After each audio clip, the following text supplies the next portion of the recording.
Hello and welcome to another episode of Glory of Golden State Gaming. I'm your host Swamp Swimmer, and with me, as always, let me see here, the Kermit to my Miss Piggy, Vespacian.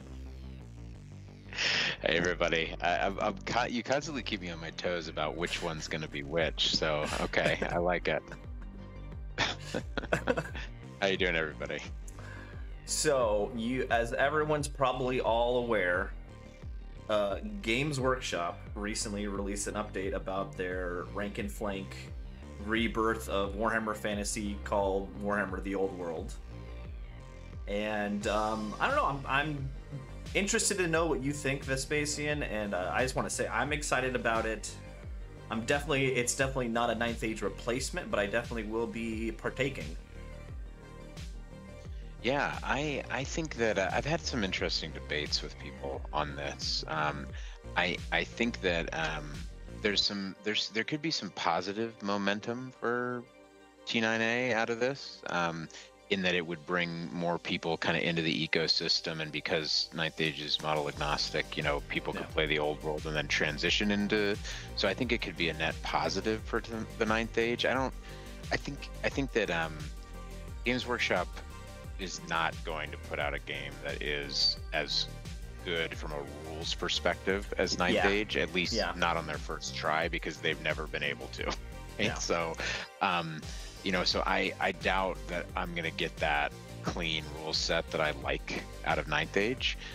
But while the 9th Age is doing a lot, and I think gathering momentum and improving on the background, that's one area where Games Workshop, you know, excels, and I loved the background of the old world. So I'm looking forward to it. It's going to be the lead up to the original Chaos Invasion with Magnus. Yeah, it's like which I think is going to be awesome. Yeah, really cool. And somebody was mentioning, I thought was really neat, you know, this means it's before Teclis came over to the Empire and introduced the colleges of magic. It's before a lot of key things that sort of made factions the way they were in the 8th edition and previous. So they got a lot to unpack, a lot to play with. They're going to make Kislev a real presence. I think it could be really neat, and I could see myself at least dabbling in it and getting into it. So yeah, for sure. I think you're exactly right. I think where the 9th Age succeeds, so does all other rank and flank games. So does the old world when it comes out. I think they kind of go hand in hand.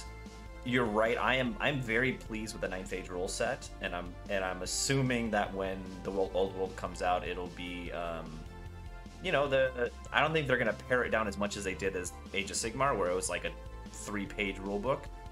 But I think that's the direction they're going, and so, and of course you're right. I'm in love with the Warhammer Fantasy lore, so it'll be nice to have that back again.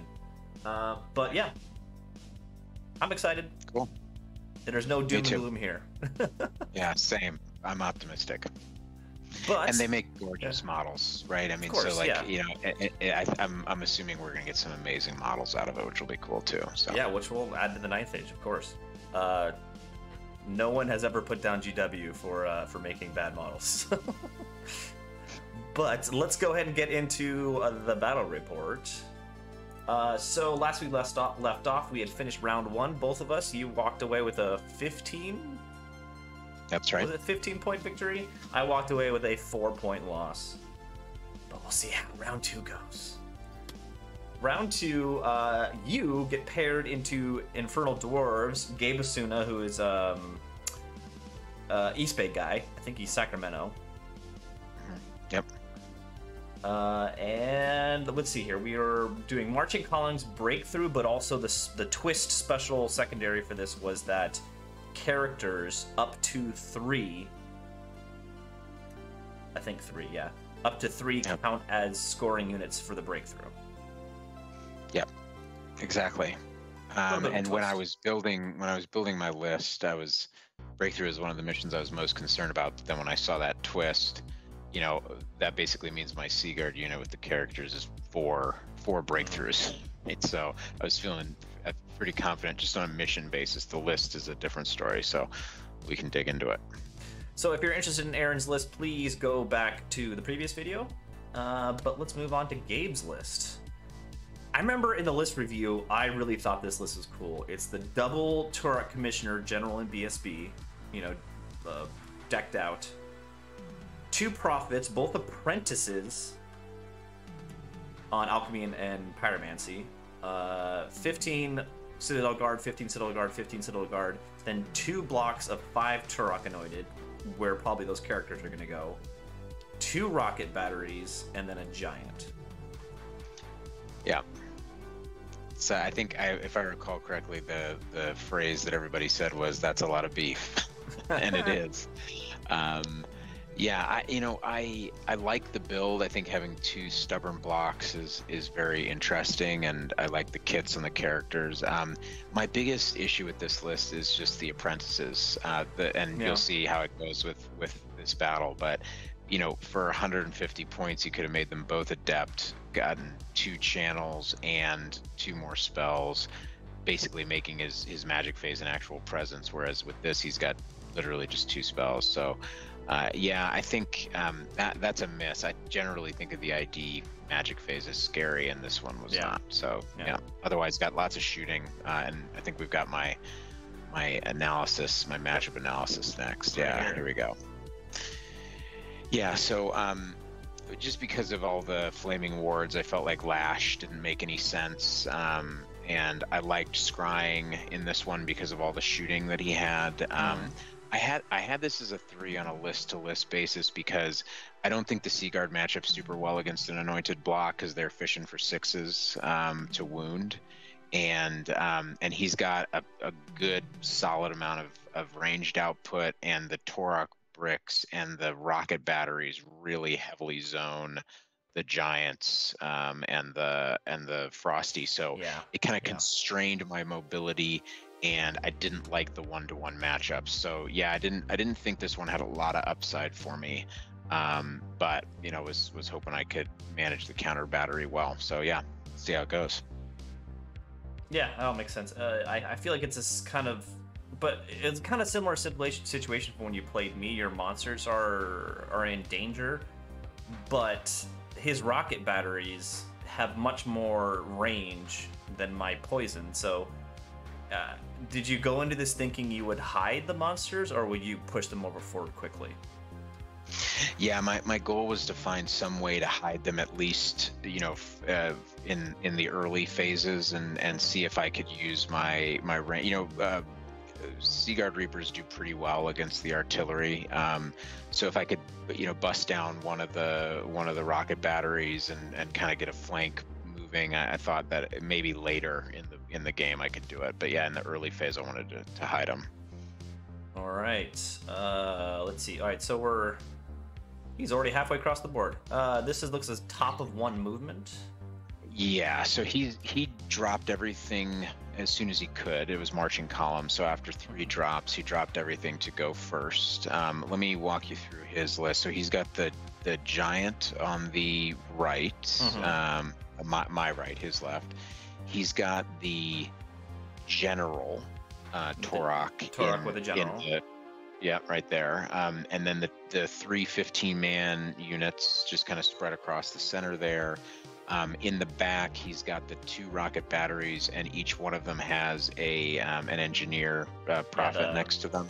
Yeah. I was a little surprised he had them out by themselves, but he did check some lines of sight to make sure I couldn't see over his troops to get them. And then he's got the BSB Torok on the other end.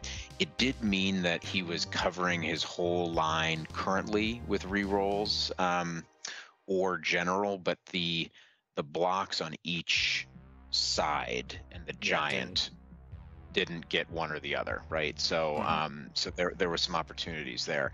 On my side, I basically played essentially like a refused flank, or kind of a delaying flank. I have the 3 Seaguard Reapers set across to just open up the lines of shooting.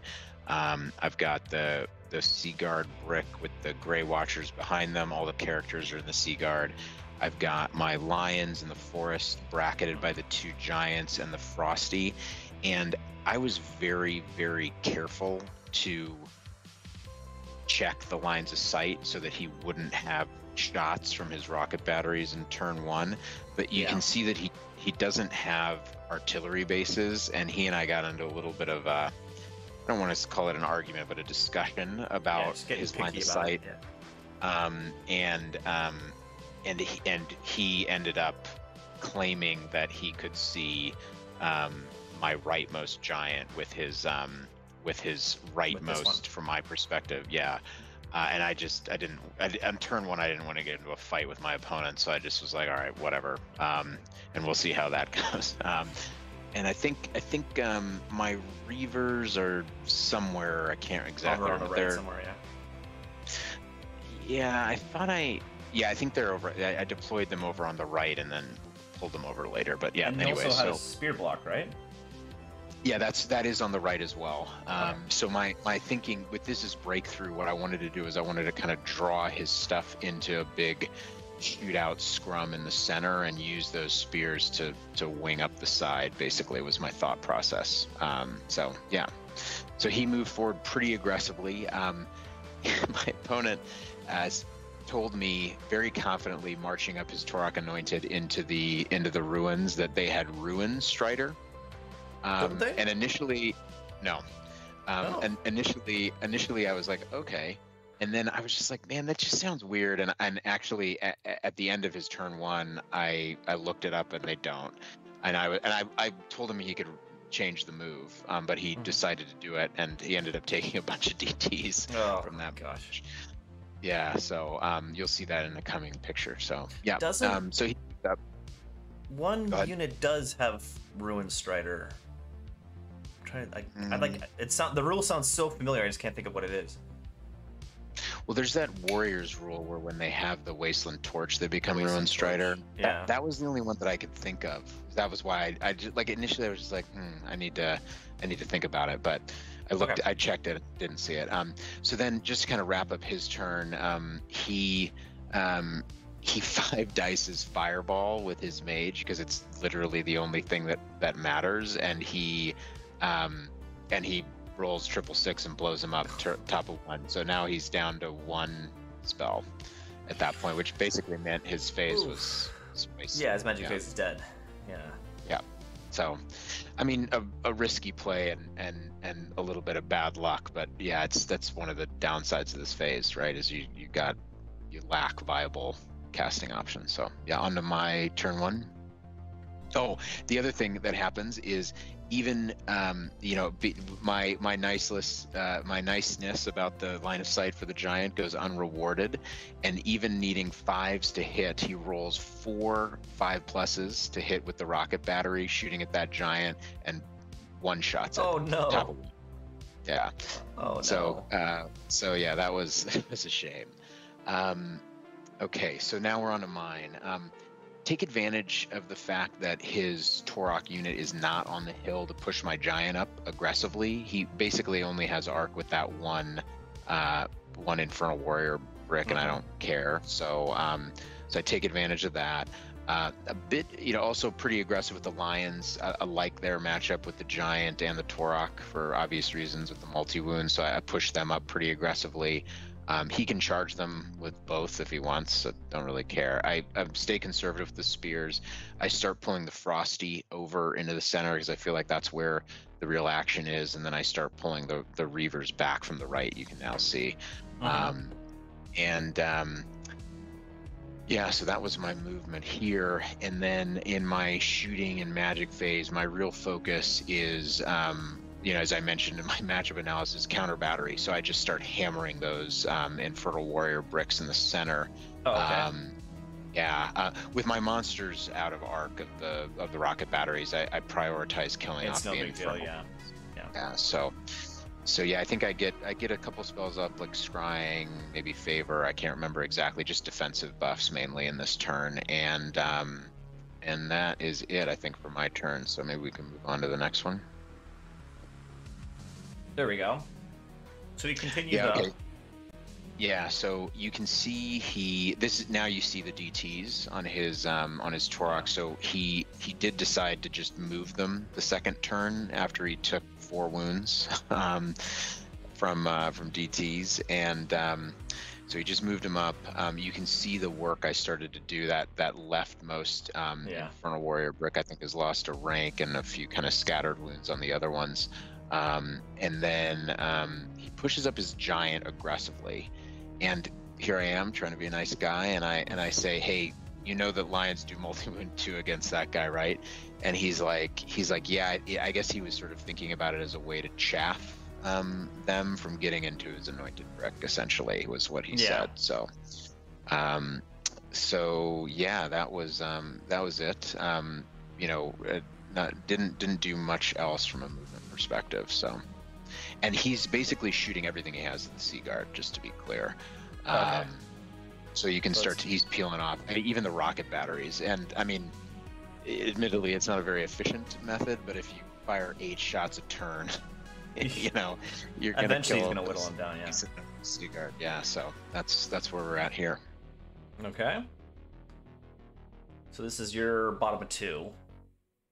Okay, so my bottom of 2, I put the giant in to the Infernal Warriors.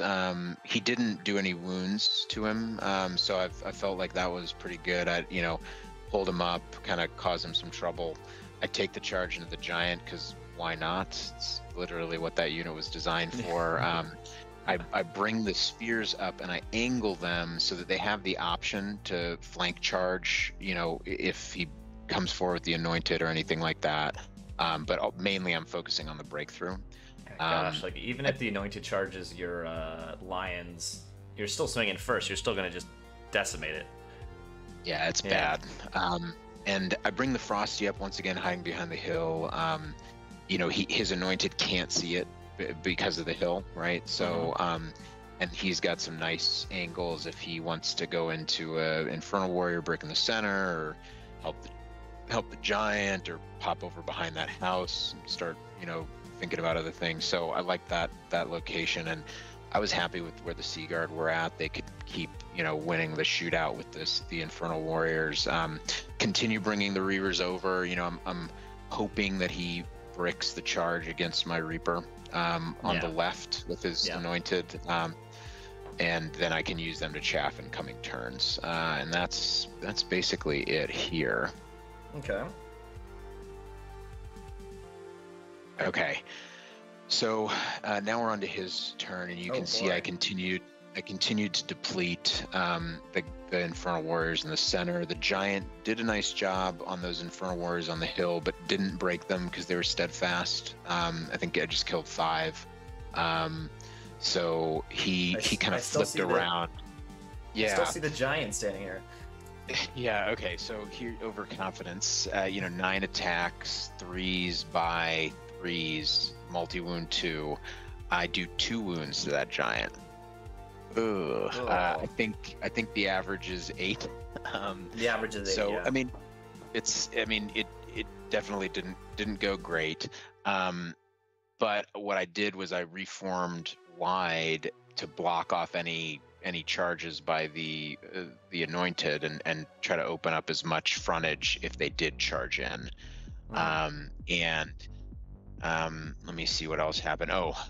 His Torok do attempt the charge into the bolt thrower and fail, and do lose another 3 wounds. So he's struggling with those ruins over there, but now he's out. And he kind of pushes forward a little bit with his kind of depleted bricks in the center.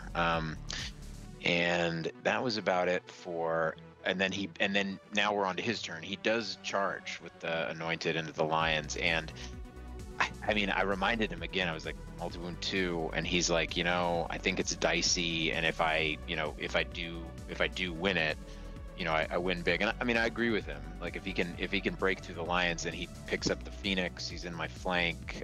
I don't have much over there anymore. So fair cop. So, but this is where, once again, if he had a magic phase and could do some buffs, right, it would make a big difference. But so anyways, I think is this the last picture, or is there one more? Can't remember. We got one more. Okay, one more. So so now kind of giving you what happened there. So let me start from right to left. So I do manage to finish off the giant, and I do. I think it looks like 8 wounds to the Torok. With the Lion Guard, right? So they show up and do a bunch of wounds. He absolutely, even without the giant, he does just a boatload of damage. Yeah, right? There's not many lions left. Yeah, there's not. But I did 13, wounds to him. So I actually end up winning that combat, I think, by 1. He's stubborn and sticks, right? Okay. I've got a few lions left, right? Just enough. And so what I do in my turn is and then the giant finishes off those infernal warriors and pursues them. I see. Doesn't catch them, but he's now in a really nice position where he can start picking up the artillery park, right? So there's those 2 guys sort of right in front of the rocket battery. Those are the remaining 2 of that infernal warrior unit. So now onto my turn. You can see, so from right to left, the spears hit the flank, and that's just a few extra wounds. Might as well. The few extra combat res, well, they're stubborn if the guy's alive, right? Oh, but you're gonna kill. But if I can kill the unit, then it's extra combat res. And then I take the Frosty in because that makes the lions hit on 3s, right? And that that's nice. So I bring the Frosty in there. I charge his remaining prophet up there with the giant, and because I've got the overrun into that rocket battery, right? So happy with that. Take the Sea Guard into the Infernal Warriors because I've got a nice, I think it's like a 4 or 5 inch overrun into the following unit. So I can pick up 2 scoring and a decent package of points there, as well as put myself in threat of the objective with my 4 scoring unit there. And then I just bring the Reavers over to chaff up the other Torok brick. So I think this is probably the last picture, right? No, we got another one. Oh, one more. Okay, sorry. So let me summarize what happened there. So right to left, the spears, lions, and Frosty wipe out the anointed rank and file and break the BSB, pretty much auto break and overrun and catch him. Yep. The Treeman picks up the Prophet and overruns into the rocket battery. It's kind of a weird positioning, but that was you're in combat here. Yeah, correct. And the Sea Guard do indeed take off that Infernal Warrior unit and go into the one following up behind it. And so at this point, I basically got his entire. I've got a huge package of points. The artillery park's going to get picked up in the next turn. Yeah. I'm going to take his other Infernal Warrior unit, turn my Sea Guard around, and then have a full shooting and magic phase to deplete that remaining Torok brick, and finish it off. At which point there's nothing left. So we kind of ran a couple of the maths on some of the combats through, live, just to kind of make sure we weren't missing anything, but we ultimately determined that it was going to be a big 20-0, and we called it at this point, I think. So in turn top of 4, basically. Yeah, that makes sense. I think seems like I think you definitely out deployed him, and because of that, there wasn't a whole lot of a big of a chance for him. Yeah. I think it was tough. I think that the Lions are such a strong unit in this match, that he really would have had to counter deploy against them to avoid them, right? Yeah. And he didn't take it, wasn't able to, because of the Lions and his positioning, he wasn't able to take advantage of that, one-on-one matchup between the Anointed Brick and the Sea Guard being a kind of a pro in his favor. And the rest of it was just I had more shooting than him in the infantry battle, basically. So yeah, I think you're right. It was tough, and it certainly losing the other prophet didn't help, right? Yeah, that was bad in the beginning. Stuff But like that. that's the danger you play with rolling 5 dice at a spell. That's the dance you play. Yeah. Yeah, so a big win for you. Yeah, I think it's a bad matchup for him, and you out deployed him. I still like the list, though. Gabe, Yeah, I like the list. I think with some tweaks, it could be really, really cool. I'd probably, I'd probably drop the giant for a unit of vassal cav chaff or something like that, up to 2 prophets to adepts, and maybe with some slightly more robust kits, and probably run something pretty similar. And I think it'd be really cool. So yeah, good list. All right, cool. All right, so a big win for Aaron.